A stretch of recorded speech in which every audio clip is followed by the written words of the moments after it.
ಪ್ರಿಯ ವೀಕ್ಷಕರೇ ನಮಸ್ಕಾರ.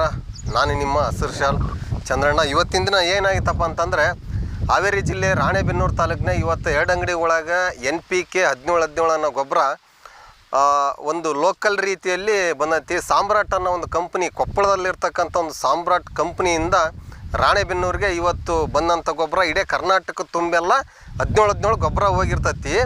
ಅಂದರೆ ಎಲ್ಲ ಬರೀ ನಕಲಿ ಬೀಜ ನಕಲಿ ಗೊಬ್ಬರನೇ ಕೊಟ್ಕೊಂತ ಹೋದ್ರೆ ನಾವು ರೈತರು ಯಾವಾಗ ಉದ್ಧಾರ ಆಗ್ಬೇಕಂತೇಳಿ ಇವತ್ತು ಒಬ್ಬೊಬ್ಬ ಗೊಬ್ಬರದ ಅಂಗಡಿಯವರು ಕನಿಷ್ಠ ಪಕ್ಷ ಏನಿಲ್ಲ ಅಂತಂದ್ರು ಕೋಟ್ಯಾಂತರ ರೂಪಾಯಿ ಇವತ್ತು ಬಿಸ್ನೆಸ್ ಮಾಡ್ತಿದ್ದಾರೆ. ಆದರೆ ಈ ಥರದ್ದು ನಕಲಿ ಮಾಡಿ ದುಡಿಯೋಂಥ ಅವಶ್ಯಕತೆ ಆದರೆ ಏನು? ಯಾಕಂತಂದರೆ ಒಂದು ಬೀಜ ತಗೊಂಬಂದು ನಾವು ಕರೆಕ್ಟಾಗಿ ಹಾಕಿದರೆ ಒಂದು ಕರೆಕ್ಟ್ ರೀತಿಯಲ್ಲಿ ಹುಡ್ತಕ್ಕಂಥ ಒಂದು ಇದು ಇಲ್ಲ.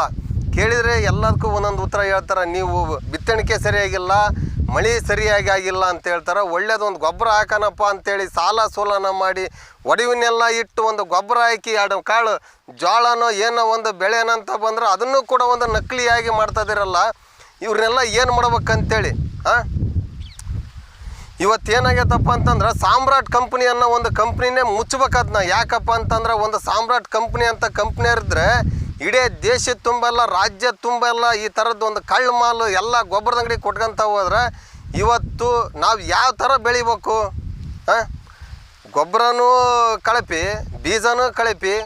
ಈಗ ಹೊಡಿತಾ 20 ನಾವು ಏನಾದರೂ ಒಂದು ಸ್ಪ್ರೇ ಮಾಡ್ಬೇಕಂದ್ರೆ ಅದು ಕೂಡ ಕಳಪಿ. ಈಗೇನೋ ಒಂದು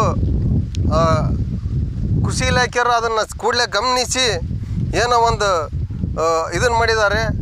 ಆದರೆ ಇವತ್ತು ಇನ್ನೊಂದೇನಪ್ಪ ಅಂತ ಹೇಳಿದರೆ ಆ ಕಡೆ ಭಾಗದಾಗಿರಲಿ, ನಮ್ಮ ದಾವಣಗೆರೆ ಕಡೆ ಆಗಿರಲಿ, ನಮ್ಮ ಕರ್ನಾಟಕದ ಯಾವುದೇ ಕಡೆಗಾಗಿರಲಿ ಅದನ್ನು ಒಂದು ಯಾವ ಗೊಬ್ಬರದ ಅಂಗಡಿಗಳಿಗೆ ಹೋಗಿ ಅದಕ್ಕೆ ತಿಳಿದಂಥ ಅಂತಂದ್ರೆ ಕೃಷಿ ಅಧಿಕಾರಿಗಳು ಅದನ್ನು ನೋಡಿ ಆ ಗೊಬ್ಬರದಾಗ ಏನೈತಿ ಏನಿಲ್ಲ, ಬೀಜದೊಳಗೆ ಏನೈತಿ ಏನಿಲ್ಲ, ಅದನ್ನು ಯಾವುದು ಕೂಡ ಒಂದು ನಮ್ಮ ಕೃಷಿಗೆ ಸಂಬಂಧಪಟ್ಟಂಥದ್ದು ಯಾವುದನ್ನು ಕೂಡ ನೀವು ಕೃಷಿ ಇಲಾಖೆ ಅದಿರಿ ಅಂತಲೇ ಗೊತ್ತಾಗ್ತಾ ಇಲ್ಲ. ಯಾಕಂತಂದ್ರೆ ಎಲ್ಲ ಅಂಗಡಿಗಳಿಗೆ ನಾವು ಕೊಟ್ಟುಬಿಟ್ಟವಿ, ಎಲ್ಲ ಲೈಸೆನ್ಸ್ ಕೊಡೋದು, ಎಲ್ಲ ಕಳಪೆ ಕೂಡ ಮಾರಿ ಹತ್ಲಾಗಂತ ನೀವೇ ಹೇಳೋದು. ಒಂದು ಏನು ಇಲ್ಲಿ ಒಂದು ವ್ಯವಸ್ಥಿತ ಅಂತಲೇ ಏನಿಲ್ದಂಗೆ ಆಗ್ಬಿಡ್ತಾವೆ ನಮ್ಮ ರೈತರಿಗೆ. ಹೇಳೋರಿಲ್ಲ ಕೇಳೋರಿಲ್ಲ ಅಂಥೇಳಿ ಇವತ್ತು ಏನು ಬೇಕಾದ್ರೂ ಮಾಡಿದ್ರೆ ನಮ್ಮದೇ ಆಟ ಅಂಥೇಳಿ ಇವತ್ತು ಸಾಮ್ರಾಟ್ ಕಂಪ್ನಿ ಅಂತ ಕಂಪ್ನಿಗಳು ಸಾವಿರಾರು ಹುಟ್ಕೊಂಡದವು.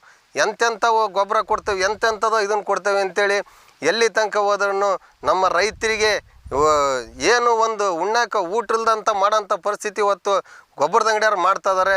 ಈಗ ಯಾಕಂತಂದರೆ ಒಂದು ಗೊಬ್ಬರ ತರ್ಬೇಕಂದ್ರೆ ಸಾವಿರಾರು ರೂಪಾಯಿ ಐತಿ, 1 ಕ್ವಿಂಟಲ್ ಗೊಬ್ಬರಕ್ಕೆ 2,000 ರೂಪಾಯಿ ಐತಿ. ಇವತ್ತು ಅದೇ ನಾವು ಒಂದು ಮೆಕ್ಕೆಜೋಳ ಮಾರ್ಬೇಕಂತ ಹೋದರೆ ಒಂದು 1600 ಕೊಡ್ತೀಯ 1700 ಕೊಡ್ತೀಯ ಅಂತ ಅಂತಾರೆ. ಊಟದ ಜೋಳ ಮಾರಕ್ಕೆ ಹೋದ್ರೆ ಒಂದು 1600 ಕೊಡ್ತೀಯ 1700 ಕೊಡ್ತೀಯ ಅಂತಾರೆ.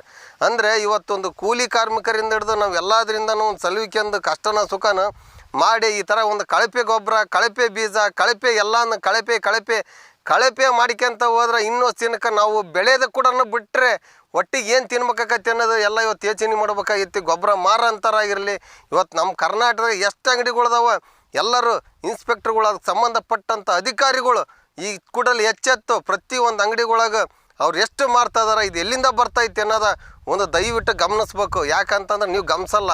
ಯಾಕಂದ್ರೆ ವರ್ಷಕ್ಕೊಂದ್ಸಲಿ ರಿನ್ಯೂವಲ್ ಅಂತೇಳಿ ಲೈಸೆನ್ಸ್ ರಿನ್ಯೂವಲ್ ಮಾಡಿದರೆ ಬಗೆಹರಿದು ಹೊತ್ತು. ಯಾಕಂತಾರೆ ಯಾವುದೇ ಕೂಡ ನೀವು ತಲೆ ಕೆಡ್ಸೋಲ್ಲ. ಅದಕ್ಕೆ ಕಾರಣ ಏನಪ್ಪ ಅಂತಂದರೆ ಈ ನಮ್ಮ ರೈತರು ನಿಮ್ಮಂಥ ಅಧಿಕಾರಿಗಳು ಇರೋದ್ರಿಂದನೇ ನಮ್ಗೆ ಇವತ್ತು ಏನು ಇಲ್ಲದಂಥ ಒಂದು ಪರಿಸ್ಥಿತಿ ಆಗೈತಿ.